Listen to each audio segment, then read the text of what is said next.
Amigos de Noticias de hoy, muy buenos días. En este video hablaremos sobre la última información de la OMS. Actualiza la información sobre la situación del COVID-19 y la nueva viruela del mono que está causando estragos alrededor del mundo. Veamos la noticia.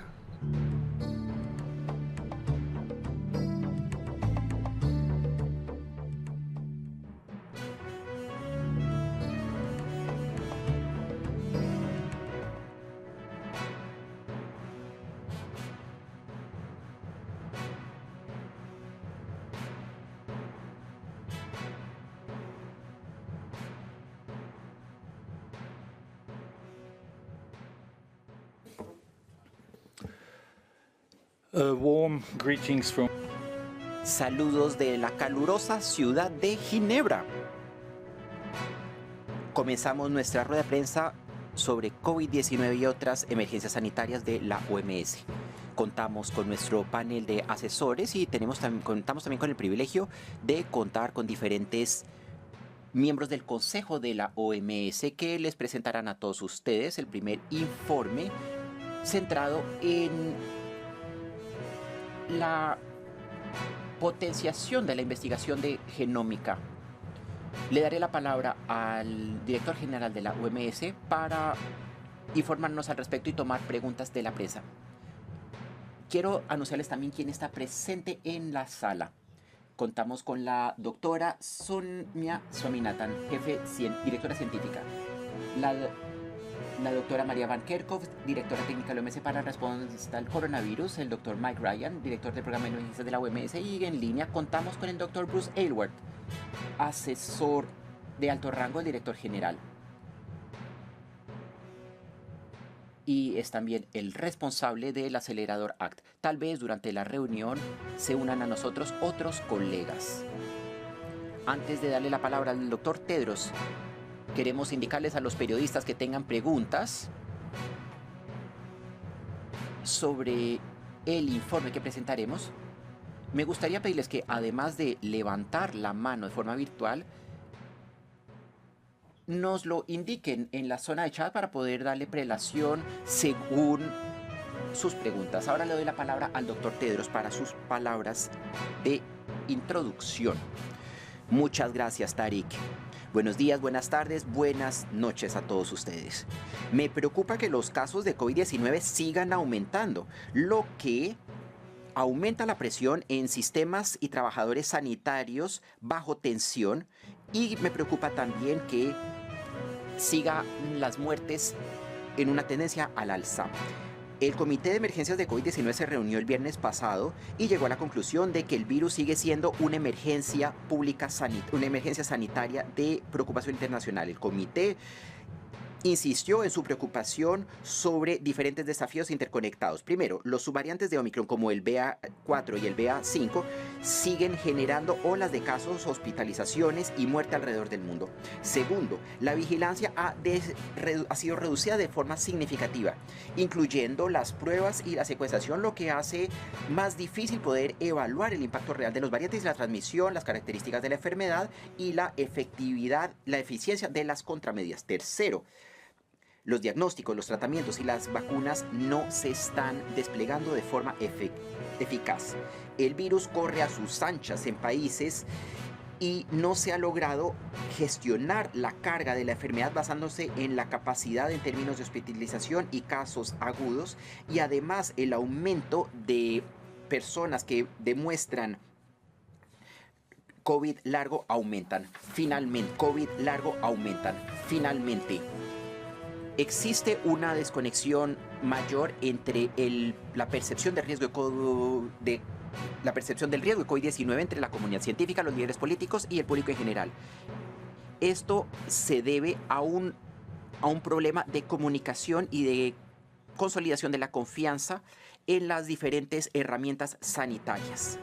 El comité formuló entonces una serie de recomendaciones y me concentraré en algunas de ellas.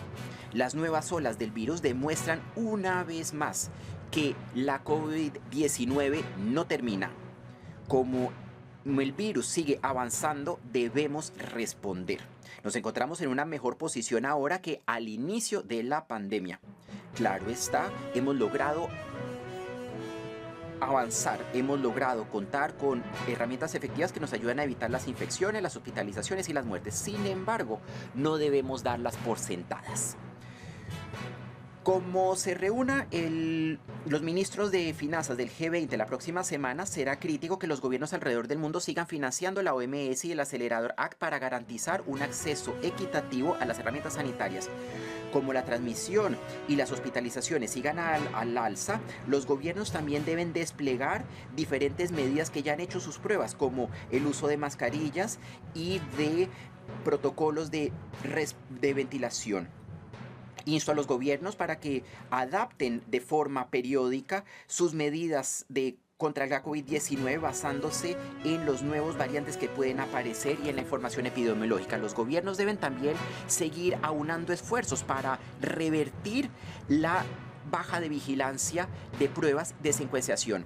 Las vacunas han salvado millones de vidas y sigue siendo muy importante para los gobiernos que se concentren en las campañas de refuerzo en las comunidades que se encuentran más en riesgo y lograr que se pueda alcanzar una meta de 70% de vacunados. La planificación ante el COVID-19 va de la mano con campañas de vacunación para otras enfermedades como el sarampión, la neumonía y la diarrea. No se trata de hacerlo uno o lo otro, es posible ocuparse de todo. Nuevas vacunas, incluyendo HPV y el paludismo, deben seguir siendo introducidas hoy. La OMS publica su primer informe sobre las vacunas en desarrollo para prevenir diferentes infecciones causadas por resistencia antibacteriana. El informe examina algunos de los desafíos que enfrentaremos en el futuro cuando creamos nuevas vacunas y ayuda a colmar brechas. Me complace que el día de hoy estén con nosotros diferentes miembros del Consejo Científico de la OMS. Constituí este comité hace algo más de un año para que generaran consejos sobre la ciencia y que pudieran ayudar a la salud mundial. Liderados por el Dr. Harold Varmus, el grupo se reunió por primera vez de forma presencial la semana pasada y se concentraron en la genómica y las implicaciones que tendría en los sistemas sanitarios y los desafíos que enfrentan. Durante la COVID-19, la genómica ha sido esencial para detectar el virus inicialmente y poder detectar seguidamente la aparición de nuevos variantes y poder identificar los tratamientos que debían ser desplegados. En el marco de la estrategia decenal, hemos buscado entonces reforzar las capacidades de los laboratorios de pruebas, de reparto de información, de tal forma que se puedan crear y desplegar nuevas herramientas. Además, la genómica tiene además un potencial masivo que va más allá de la salud humana. Es hora de que los países inviertan en la infraestructura y en los recursos humanos en esta área. Para hablarnos más sobre los trabajos del Consejo Científico, me complace darle la palabra al Dr. Harold Varmus. Dr. Varmus, tiene usted la palabra. Muchas gracias, Dr. Tedros. Aprecio que me haya invitado a dirigirme a este público. Nos complace estar publicando este primer informe que ha descrito usted del uso de la genómica. Somos un pequeño grupo, pero nos ha guiado la comunidad científica que ha reunido a diferentes personas que trabajan en genómica alrededor del mundo y buscan darle aplicación que nos pueda brindar asesoría. Ha usted indicado las implicaciones de la genómica en la salud y en otros sectores más. Todos estos beneficios se han visto ilustrados, como lo ha dicho usted, durante la pandemia de COVID-19. A la hora de identificar nuevas variantes y de proceder a nuevos sistemas de pruebas, algo que suponía pruebas para el público en general. Nosotros como pequeño grupo hemos desarrollado una serie de recomendaciones para la OMS y para los Estados miembros y diferentes organizaciones e instituciones académicas, y se pueden categorizar en 4 secuencias que presentaré brevemente. Primero aducimos que la OMS y los Estados miembros pueden hacer mucho más para promover la adopción del uso de la genómica. Y la OMS debería recoger un comité de genómica que estudia la aplicación de la genómica. Segundo ámbito amplio tiene que ver con la aplicación. Nos alienta ver las pruebas empíricas de nuestros talleres que la genómica se ha adoptado ya en muchos países relativamente pobres. Se están reduciendo costos, hay incentivos para poder hacer que los proveedores comerciales de los reagentes, el software, las máquinas y los elementos esenciales para la genómica también se están propagando, incluso digo en países pobres, porque lo que nos preocupa es que el uso generalizado de la genómica ya en países avanzados no vaya a abocar a que los países de ingresos medios y bajos se queden a la zaga, como ha ocurrido en otros fenómenos. Tercer elemento, colaboración. Ya hemos visto ejemplo de ellos entre las disciplinas científicas, entre los países, y alentamos también a que en muchos otros aspectos de nuestras recomendaciones se vea esa utilidad de colaboración entre diversos grupos científicos y países. Y cuarto elemento, tenemos una serie de recomendaciones sobre cuestiones sociales, jurídicas y éticas que con los años se han asociado a la genómica. Quisiéramos que la OMS se erija en la organización autoritaria para que se puedan tratar estas cuestiones. Somos optimistas sobre el uso futuro que se haga de la genómica. Hay muchos indicadores de carácter económico, científico, que muestran que la adopción de estas medidas genómicas generalizadas es viable. Esperamos que a través de la OMS se consigan más. Y aquí estoy, si tienen preguntas, con mis colegas también. Es la primera vez que estoy aquí de forma presencial con ustedes. Y por supuesto que cualquier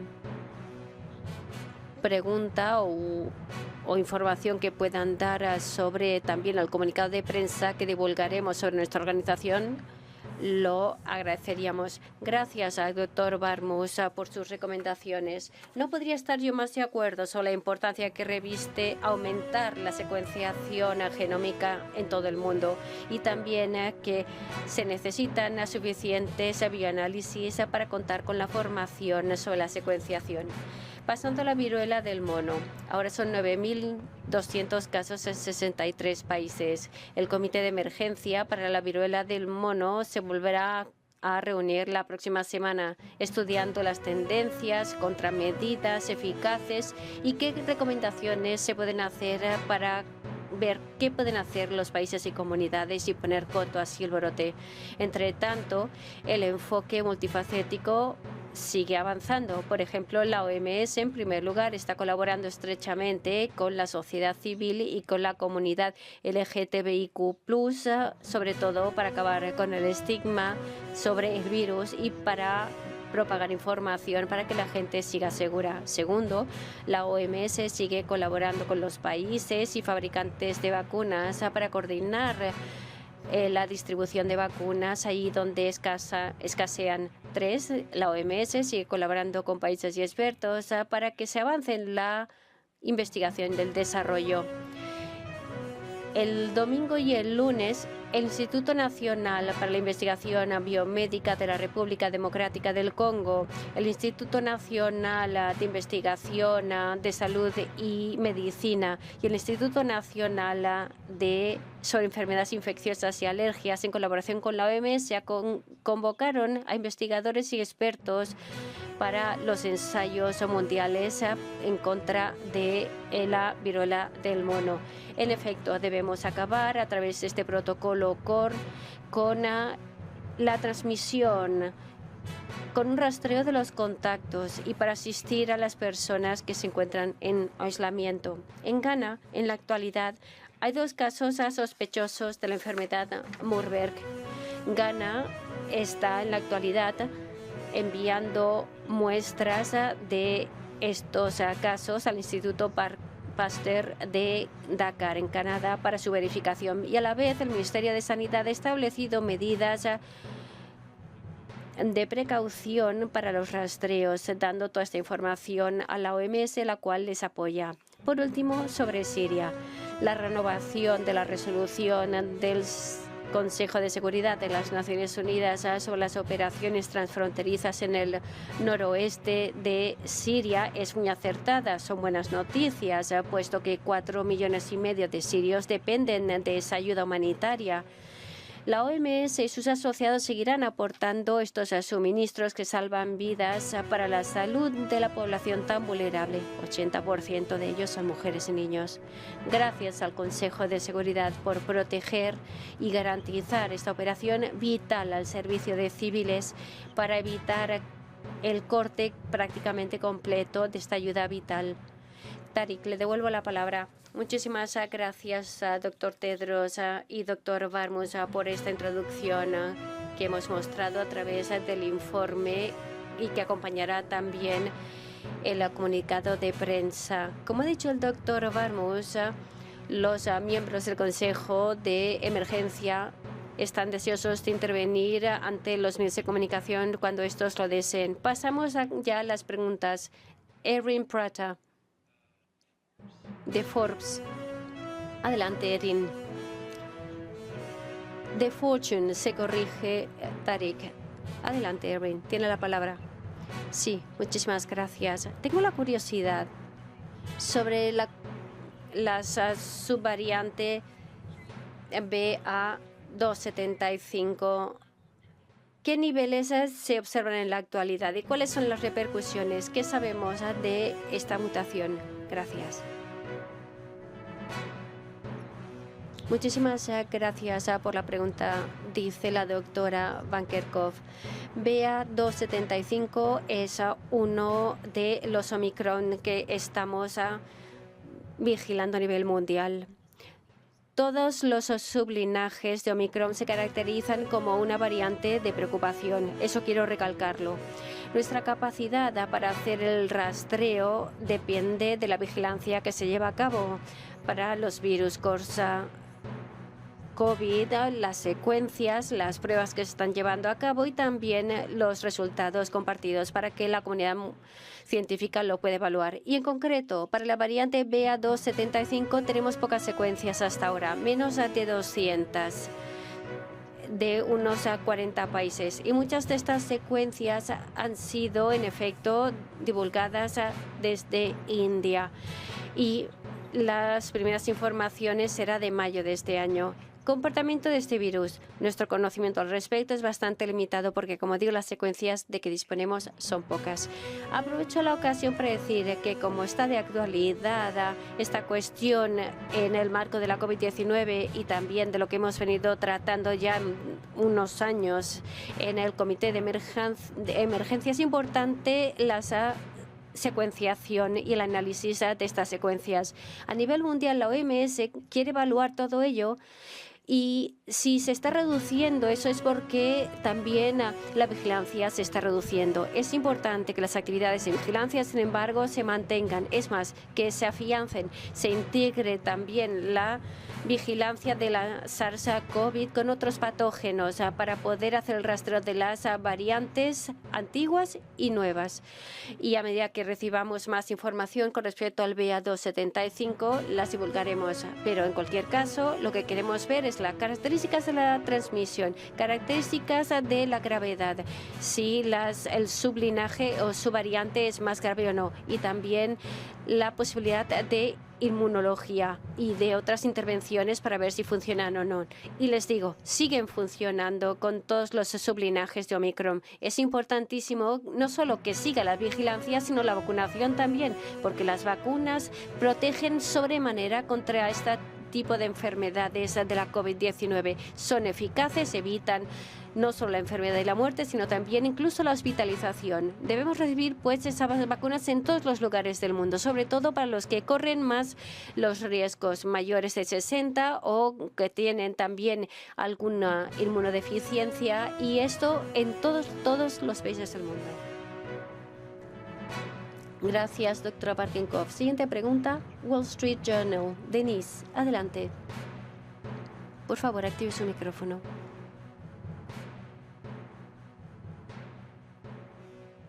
Saludos, ¿me pueden oír? Sí, le podemos oír, gracias.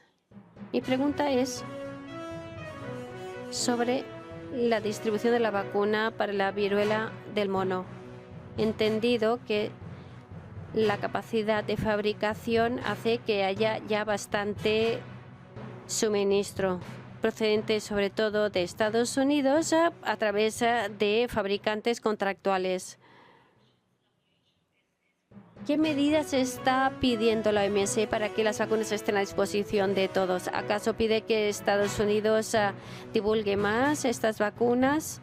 ¿O se proponen también que el proceso final de elaboración de este material también sea mayor?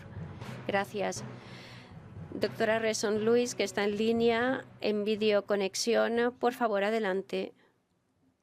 Doctora Luis, sí, muchísimas gracias por su pregunta. En efecto, la OMS está colaborando con los países que cuentan con vacunas, que están en colaboración con fabricantes que producen estas vacunas para que se haga un monitoreo de la capacidad de fabricación y colaborando igualmente con distintos protocolos de estudio que permitirán que contribuirán a que países y usuarios de la vacuna puedan hacer una vigilancia de la eficacia de las vacunas durante este brote específico.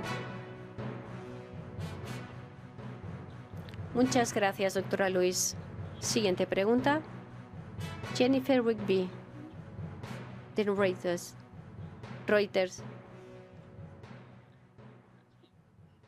Dos preguntas. Uno sobre el BA5. Hay mucha alarma en distintos lugares, entre ellos Estados Unidos. Y pregunto, desde la OMS, ¿hay algo que deba preocupar sobre esta variante más que con otras? Quisiera pues que me dieran las razones científicas para determinar qué es más preocupante o no esta variante. Y después, hablando de la capacidad de los países, se habla del 54, 68%. Me imagino que ahora lo que se quiere es saber si se tiene más capacidad en la actualidad que hace unos meses. Adelante, doctora Barkerkopf. En efecto, los sublinajes de Omicron BA5 es desde luego una variante de preocupación, puesto que estamos viendo cómo está evolucionando SARS-CoV-2. Cuanto más circula el virus, más oportunidad tiene de mutar. Y el virus se está divulgando de una forma muy intensa a nivel mundial. Nuestra capacidad para poder detectar los casos se va reduciendo porque las estrategias de vigilancia se han reducido. Como digo, BA5 es uno de los sublinajes en proporción de secuencias se están reduciendo, al menos las que se han notificado en las plataformas en línea y que están siendo objeto de rastreo por científicos en todo el mundo. Nuestro grupo asesor de la evolución del virus que se ha reunido durante esta pandemia está evaluando también el BA5, al igual que el resto de sublinajes. ¿Cuál es la gran ventaja del BA5 con respecto a otros sublinajes de la Omicron? Es que en materia de transmisión podemos ver la capacidad de propagarse de este virus entre las personas, pero también vemos la capacidad de inmunológica. Y con el BA5 vemos que los países se están preocupando más sobre ese sublinaje, pero consideramos que los países deben también preocuparse por el SARS-CoV-2 y cualquier virus, de hecho, que tenga una propagación mundial, porque no solo hay que reducir la enfermedad grave, que por supuesto tenemos que emplearnos a fondo para poder reducir la mortalidad, pero también reducir la posibilidad de una mayor ulterior evolución del virus. Y sobre la reinfección y su riesgo, no tenemos información específica sobre la reinfección. Ya me gustaría darla, pero en efecto nos llegan notificaciones de contagio, como por ejemplo con el Omicron. A veces no sabemos de qué sublinaje, pero digo, la notificación que nos llega del BA5 es en efecto que se está aumentando la propagación. Y sobre todo en las últimas 4 semanas, me imagino que esa tendencia seguirá en todo el mundo al alza. Seguimos muy de cerca. Necesitamos ver la transmisibilidad, la gravedad inmunológica. No vemos al respecto con respecto a otros sublinajes de Omicron, mayor gravedad, al menos de la información preliminar que tenemos de los laboratorios que nos están transmitiendo información en todo el mundo. Sabemos que siguen funcionando el diagnóstico, las vacunas siguen funcionando para evitar una grave enfermedad y muerte. Gracias a la doctora Van Kerkhove. La segunda pregunta, John Head, Genomics. ¿Por qué el doctor Varmus ha tenido que irse, pero el doctor Salim del Centro de Investigación en Sudáfrica para el SIDA también seguirá respondiendo? Adelante. Micrófono, por favor.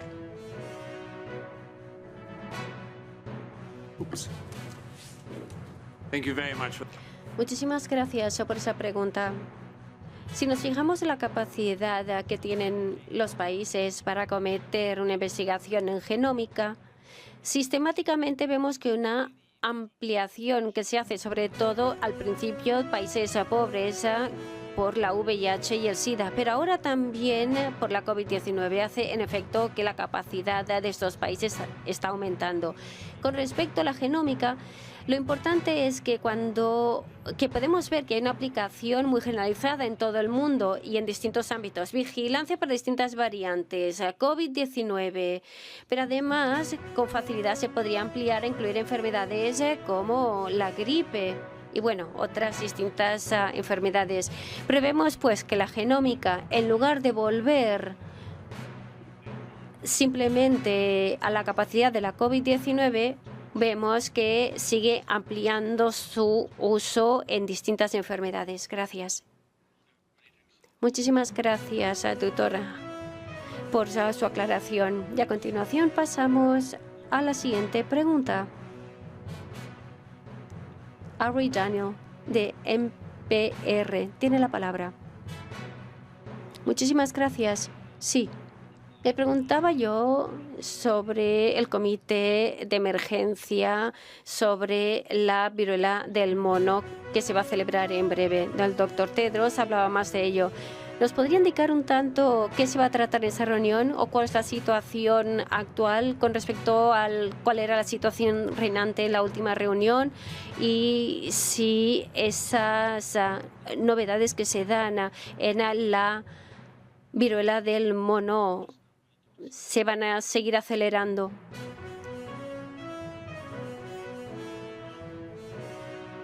El Departamento de Prevención de Enfermedades, la doctora O'Brien quizás nos pueda informar sobre ello. Sí. Cuando se reunió en la última ocasión el comité de emergencia, es cierto que estaba evaluando la situación que se daba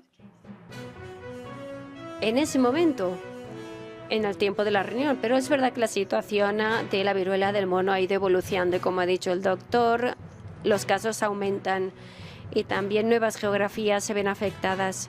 A la luz, pues, de esta nueva información, cabría volver a estudiar las circunstancias para ver si hay que reforzar ciertos consejos o revisar la estrategia. Básicamente, el comité de emergencia lo que hará será determinar diversos criterios de vigilancia. Son unos 9 y en los informes del comité de emergencia se enumeran, es decir, la cantidad de muertes, de casos, la propagación de la enfermedad fuera de las comunidades originarias afectadas y si vemos cambios en el propio virus, etcétera, etcétera. Digo, volveremos a reevaluar esos criterios en el comité de emergencia para determinar si cabe modificar la estrategia o si acaso hay que declarar una emergencia de salud pública de importancia internacional. Gracias. Muchas gracias, doctora Prian. Siguiente pregunta. Laurent Sierra, de Swiss News. Adelante. Muchas gracias, Tariq, por tomar mi pregunta. Sobre la viruela del mono también. Creo que había un estudio que mostraba que cabe la posibilidad de transmisión a través de alimentos contaminados, ¿Tienen algunos indicios, alguna información al respecto? Gracias. Doctora Luis, en primer lugar. Sí, muchas gracias. No estoy segura de a qué estudio se está refiriendo usted. Cabe la posibilidad de la transmisión por alimentos a la población. Bueno, es el mismo caso que la infección zoonótica, que es precisamente como en un principio se describió la viruela del mono, es decir, se consideraba una enfermedad zoonótica donde el virus estaba presente en roedores y después en África Central pasó a mamíferos mayores, y la población humana que se encargaba de la caza en la jungla puede haber sufrido, y también a través de la cocina, comiendo alimentos no totalmente cocinados también. Ahí es un caso posible de exposición. El hecho de consumir esta caza menor y mayor que estaba contaminada. Digo, esto es en África Central y Occidental, pero contaminación a través de los alimentos en diversos brotes allí o en cualquier otra parte del mundo, aún no nos constan esos casos, no. El doctor Bryan, en uso de la palabra. Quisiera complementarlo con decir que la asociación con respecto a los alimentos, quizás no hay pruebas en absoluto, no hay pruebas en absoluto de que haya pasado los alimentos al humano directamente. No hay un riesgo de que se pueda contagiar de la viruela del mono por esa vía. Sí que hay datos cada vez más que vienen a sugerir, y esto ya se conocía antes, que superficies contaminadas, quizás en establecimientos médicos, sí que podría así contagiarse la viruela del mono, que para el caso de la COVID era una vía bastante difícil de propagación, con lo cual la higiene en los establecimientos médicos es de vital importancia. Y también el aislamiento y el evitar la contaminación de ese modo es importante. Pero digo, los casos que se han dado de la viruela del mono se ha dado sobre todo en contacto entre humanos durante un largo tiempo. Seguiremos explorando la situación para que todas las vías de contagio sean estudiadas y veremos las distintas vías de actuación y de transmisión. Pero queremos ser prudentes y, por favor, que las personas no asocien los estudios sobre posibles vías de transmisión con la real transmisión que se vaya a dar. Sus alimentos, señoras y señores, son seguros. Hay que seguir siempre las instrucciones sobre el consumo de los alimentos. Por supuesto que hay que cocinar de forma adecuada los alimentos. No vaya a ser que se transmitan otras enfermedades así. Gracias a Dr. Ryan y doctora Luis. Creo que tenemos tiempo para una pregunta más. Ashwin, de Observer Times, India. Ashwin, si está con nosotros, tenga bien activar el micrófono. Muchísimas gracias por darme la palabra. ¿Cómo los centros de control de enfermedades animales nacionales son esenciales para esos países que están intentando controlar diversas enfermedades zoonóticas? ¿Cuáles son las medidas que la OMS toma en materia de creación de capacidad para estos centros de control de enfermedades zoonóticas o de animales nacionales?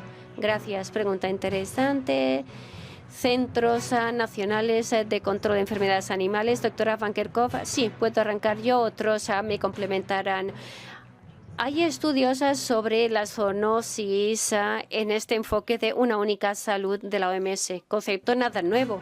Es un enfoque totalmente integral para determinar cómo los humanos vivimos en un entorno compartido con animales.